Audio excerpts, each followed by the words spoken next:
Hey, this week we got Denver coming into AT&T Stadium.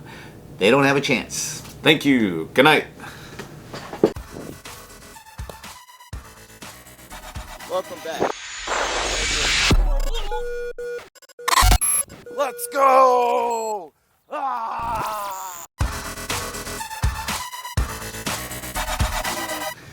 Hey everybody, welcome back to another Ed and Eddie Silver and Blue, talking Cowboys all day, every day. So, intro aside, we got ourselves a good game this week. I will say, after riding a little bit on the emotional high, the victory of Cooper Rush last week, I do see this as a potential trap game if we don't take it seriously. This has all the definitions of a trap game. There's like a checklist of things you need, and this has them all. That said, this is a different Cowboys team. This ain't the Cowboys teams of years past of Romo and T.O. and Garrett and Witten. I love them. Don't get me wrong. I love all those guys, and I love those teams. But this is the kind of game they would lose sometimes. Yeah. This one ain't gonna. And here's the thing, too. Kind of like we were talking about. This is one of those games where it seems like everything should work in our favor. Which is kind of why, I hope the boys take it seriously. McCarthy has them in shape. Because, think about it. They traded away their longtime leader, Von Miller, best pass rusher. Their top tight end, Noah Fant, is on the COVID list. Again, He was one of their best offensive weapons. Teddy Bridgewater hasn't looked phenomenal by any means. Has he ever? Well, I'm not ripping the guy, but he's been a backup and journeyman for a reason. Yeah, and so kind of looking at it, this seems like it should be a pretty solid Cowboys victory, but just going to go over real quick some of our matchups and what our final score predictions are. Yep. Offensively, when I look at it, I think there's no reason we shouldn't be able to run through them this week. Here's the thing, and this is a conversation that it's all over the internet right now. We're not unique in this regard, but do the Cowboys sit Dak again? If he really isn't ready, Cooper Rush has shown me that he can deserve another week of starting against a subpar to average opponent.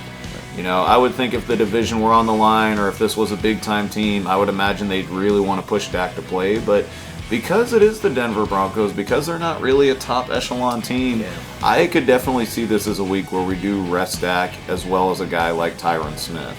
That said, if Dak is 100%, I want him to play. Why take a chance? If Dak plays, though, you're right. They have no chance of stopping the Dallas offense, and that's a 40-burger just waiting.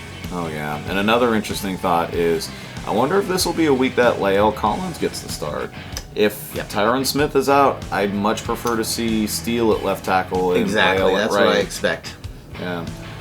But offensively, I agree. I see our offense completely overwhelming their D. They have, at the best, they have a very solid members of their secondary, but after a while, it doesn't matter when you can run it down their throat or they don't have the offense to produce.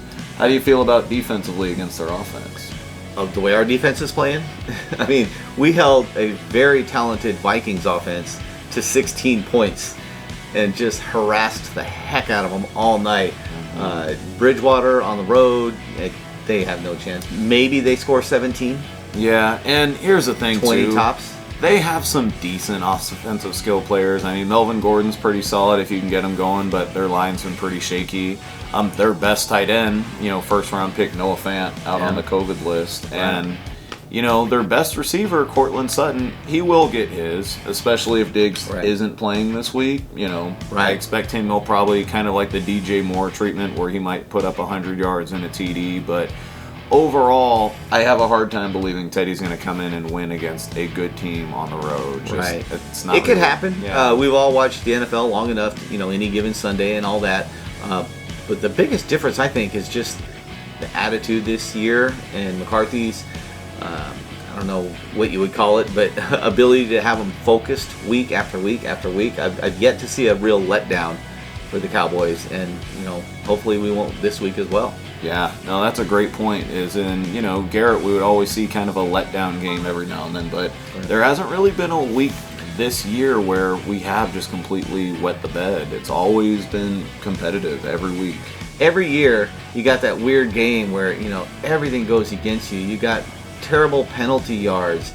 You got turnovers. You got bad calls.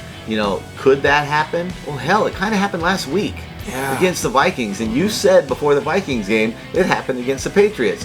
And the Cowboys overcame those on the road. And last week with a backup quarterback. So at home, even with a bad break or two, Dallas should be able to overcome that. All right, Ed, what you got? Prediction time. I'm going to predict based on Dak playing. All right. If he doesn't, you know what? I'll make a backup prediction for that. But if Dak plays, 44-20 Cowboys. Ooh.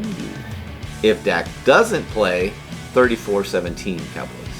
All right, this is me. With Dak playing, I see 34-17 Dallas. Big time victory, 3 scores. If Dak doesn't play, I see 27-17 Dallas. I think Cooper Rush will still get plenty of offense in, but I don't see their offense producing enough. No, I agree 100%. Mm-hmm. So everybody, game week. What do you think in the comments below? What do you see as the prediction score? You see a blowout? You see kind of a close defensive slugfest? Let us know what you think in the comments below. Don't forget to hit that subscribe and hit that like button, because every time you do, an Eagles fan cries.